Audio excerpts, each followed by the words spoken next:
पिछले वीडियो में हम लोगों ने 17वीं बीपीएससी के प्रारंभिक परीक्षा के पाठ्यक्रम का अवलोकन किया था।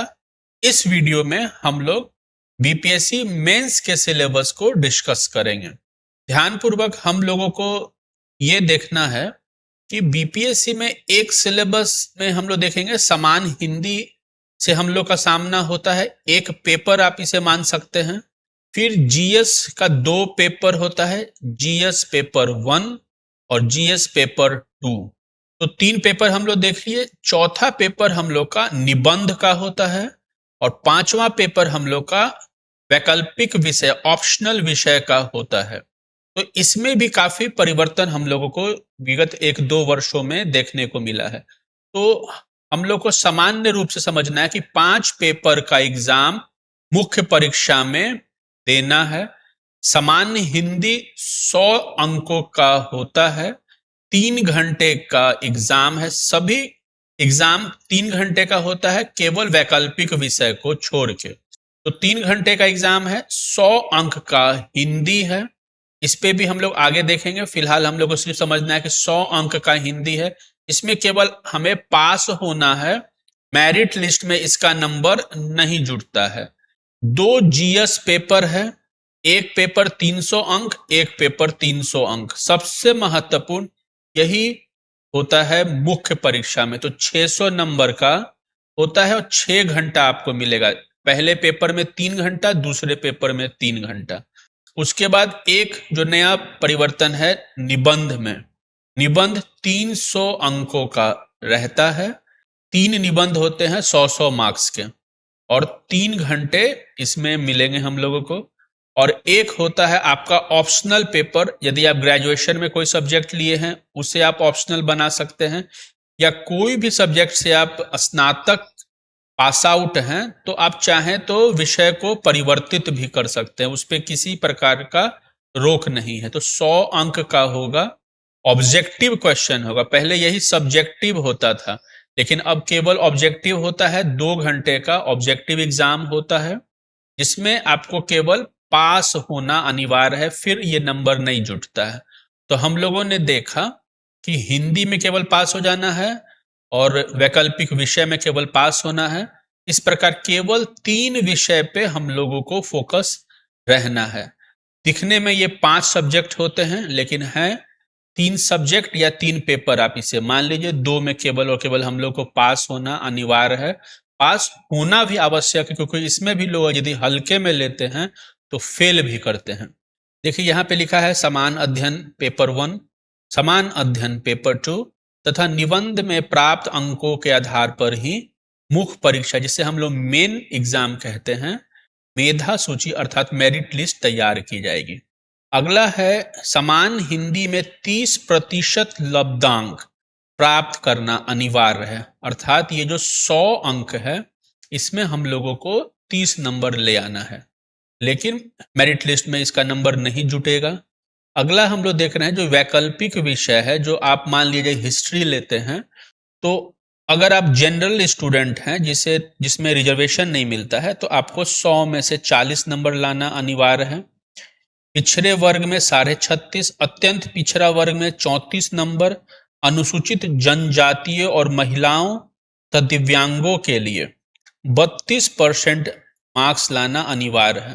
तो आप फोकस रहिए कि 60-70 नंबर आपको आ जाए और आप सेफ एंड साइड रहिए, ठीक है। 40-50 नंबर आता है तो इसमें हम लोग सेफ हो जाते हैं। 2 घंटे का एग्जाम है। अब ऑप्शनल पेपर क्या क्या आप रख सकते हैं, ये इसका लिस्ट है, जिसमें हम लोग देख रहे हैं एग्रीकल्चर।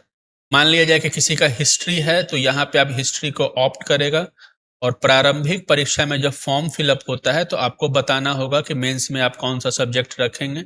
आप बदल नहीं सकते हैं, तो कोई एक सब्जेक्ट को इन लिस्ट में रख सकता है। साइंस भी है और आर्ट्स का भी पेपर है, लिटरेचर का भी पेपर। तो ये लिस्ट है।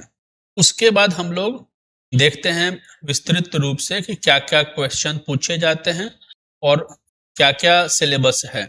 तो सामान्य हिंदी में हम लोग देख रहे हैं, यहाँ पे लिख रहा है बीपीएससी कि इस प्रश्न पत्र में बिहार विद्यालय परीक्षा समिति के माध्यमिक सेकेंडरी स्तर के एग्जाम के स्तर के प्रश्न रहेंगे। सरल हिंदी में आपको लिखना है। 100 नंबर में 30 नंबर आपको निबंध रहेगा, व्याकरण 30 नंबर होगा, वाक्य विन्यास 25 अंक का जो हम लोग मैट्रिक में देते थे, और संक्षेपण जिसे समराइज करना, एक कहानी रहेगा और कम शब्दों में उसे लिख देना है। तो यदि आप एक निबंध बना देते हैं, वाक्य विन्यास कर देते हैं, संधि विच्छेद वगैरह इसमें होता है, और संक्षेपण कर देते हो तो 30 नंबर आपको आता है।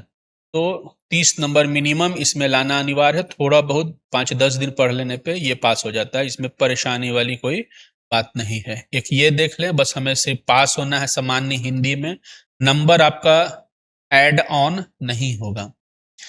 सामान्य अध्ययन पेपर 1 में हम लोगों को देखना है केवल और केवल 3 सब्जेक्ट होता है, और जीएस पेपर 1 जो है वो काफी आसान होता है, ये ध्यान रखिएगा।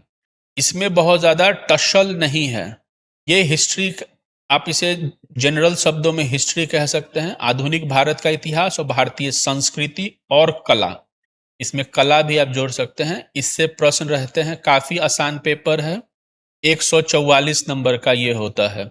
इसमें भी थोड़ा बहुत परिवर्तन आया है कि क्वेश्चन पूछने के तरीके में परिवर्तन आया है, हम लोग क्वेश्चन पेपर को भी डिस्कस करेंगे।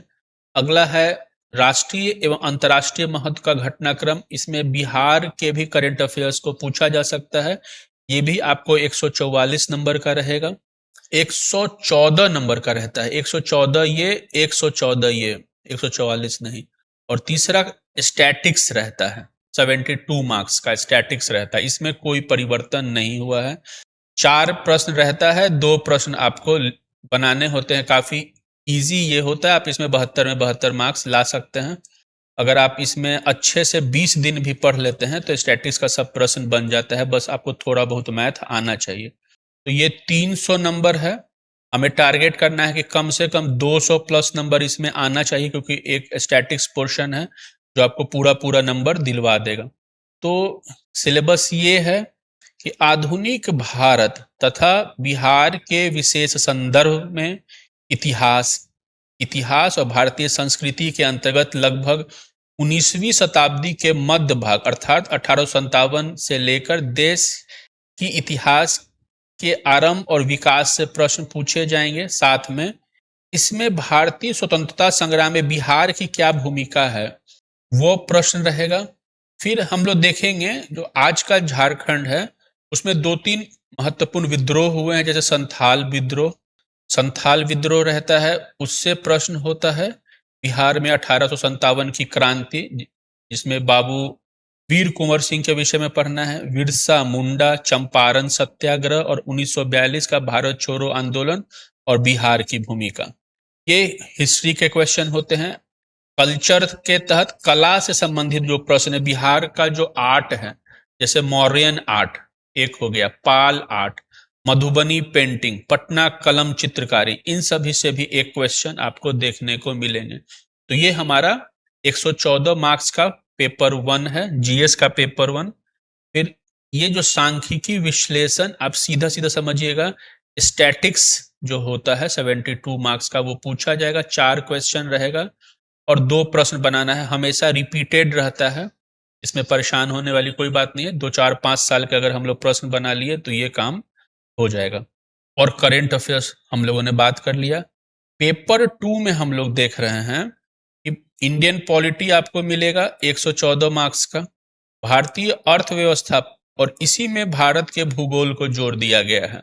साथ में आप इसमें बिहार भी जोड़ सकते हैं, बिहार के संदर्भ में भी प्रश्न रहेगा। ये आपको 114 मार्क्स का प्रश्न देखने को मिलेंगे। और साथ में एक इजी पेपर होता है, भारत के विकास में विज्ञान और प्रौद्योगिकी की भूमिका और प्रभाव, ये एक पेपर है, एक किताब आप ले सकते हैं दृष्टि का, उसी से काम बन जाएगा आपका।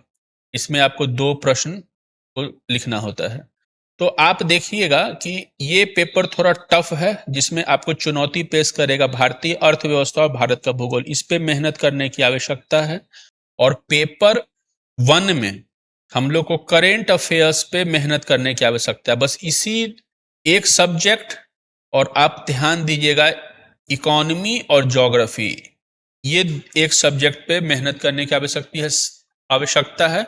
इसके अलावा जो भी सब्जेक्ट है काफी आसान है और लगभग ट्रेडिशनल हैं, तो परेशान होने की आवश्यकता नहीं है। तो दूसरा जो पेपर है इसमें लिखा रहता है बीपीएससी के सिलेबस में कि भारतीय अर्थव्यवस्था से संबंधित खंड में भारत की तथा बिहार की राजनीतिक व्यवस्था से संबंधित प्रश्न पूछे जाएंगे। भारतीय अर्थव्यवस्था और भारत तथा बिहार के भूगोल से संबंधित प्रश्न होंगे। साथ में भारत की योजना के विषय में रहेगा, वही इंडियन इकोनॉमी रहेगा। भारत के भौतिक, आर्थिक और सामाजिक भूगोल से संबंधित प्रश्न आपको पूछा जाएगा और भारत के विकास में साइंस एंड टेक्नोलॉजी की क्या भूमिका है वो प्रश्न आपको रहेगा। और साथ में विज्ञान एवं प्रौद्योगिकी ने बिहार में क्या परिवर्तन लाया है। एक नया पेपर जोड़ा जो गया है इधर 1-2 वर्षों में, वो है निबंध। 300 अंक का रहेगा। 3 निबंध हम लोगों को देखने को मिलता है। इसमें भी आपको ऑप्शन मिल जाएगा। 3 निबंध रहता है। आप कह सकते हैं यूपीएससी पैटर्न पे होता है, लेकिन प्रॉपर यूपीएससी पैटर्न भी ये नहीं है। यूपीएससी से आसान रहता है। बिहार से संबंधित भी पूछा जा सकता है। 300 नंबर का है। कम से कम इसमें 180-200 नंबर लाना आवश्यक है, तब आपका मार्किंग बेहतर होगा। फिर एक टॉपिक जो हम लोगों ने बात किया है वैकल्पिक भूगोल, वैकल्पिक विषय। इसमें मान लीजिए आप हिस्ट्री ले सकते हैं, ज्योग्राफी ले सकते हैं, संस्कृत, मैथिली कुछ भी ले सकते हैं, अरबी भाषा भी आप ले सकते हैं। 100 प्रश्न रहेगा और 100 प्रश्न जो होता है उसमें आपको न्यूनतम 40 नंबर लाना अनिवार्य है यदि आप जनरल कैंडिडेट हैं। तो यहाँ पे लिखा हुआ वैकल्पिक विषय 100 अंकों का होगा ऑब्जेक्टिव लेवल पे, और ये काफी बेहतर बदलाव है बीपीएससी का। और साथ ही इसमें आयोग द्वारा निर्धारित न्यूनतम प्राप्तांक अर्जित करना अनिवार्य होगा। मेधा सूची अर्थात मेरिट लिस्ट में इसके अंक नहीं जोड़े जाएंगे। पूरे पाठ्यक्रम को मिलाकर खंड 1 और खंड 2 एक प्रश्न पत्र होगा। तो ये हमारा मेंस का सिलेबस है। आप देखिएगा कि 900 नंबर का मेंस होता है मेनली, इस पे मेरिट बनता है।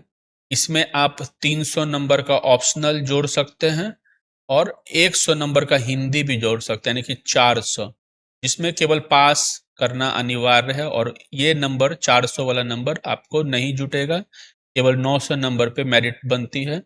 पास कर जाइएगा तो 120 नंबर का इंटरव्यू रहता है, तो 1020 नंबर पे मेरिट होता है। और यदि आप 600 प्लस ला रहे हैं नंबर, तो आपका बहुत बेहतर नंबर माना जाएगा। 550 पे भी नौकरी लग जाती है। तो ये हम लोग थोड़ा बहुत जाने कि बीपीएससी का सिलेबस क्या है। सिलेबस को बार बार पढ़ना बहुत आवश्यक है। एक बार में आप शायद इसे नहीं समझिएगा। अपने अनुसार भी सिलेबस को आप ढाल सकते हैं, अलग अलग सेगमेंट में, अलग अलग सब्जेक्ट में बना के खुद से भी समझ सकते हैं। लेकिन किसी भी कोचिंग के सिलेबस को डाउनलोड करने से अच्छा है आप बीपीएससी के साइट पर जाइए और बीपीएससी जो सिलेबस दे रहा है उसे डाउनलोड करिए। यदि वो अपडेटेड वर्जन में नहीं है तो किसी अच्छे पब्लिकेशन के क्वेश्चन पेपर को देखिए और साथ में जो सिलेबस है वो ले लीजिए, और अपने टेबल पे सिलेबस और क्वेश्चन बैंक होना काफी आवश्यक है। तो ये हमारा प्रारंभिक और मुख्य परीक्षा का सिलेबस है।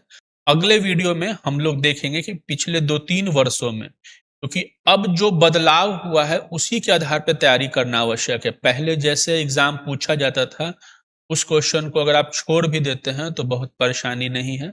जो बदलाव है उसके आधार पर तैयारी करना है और नौकरी प्राप्त करना है। धन्यवाद।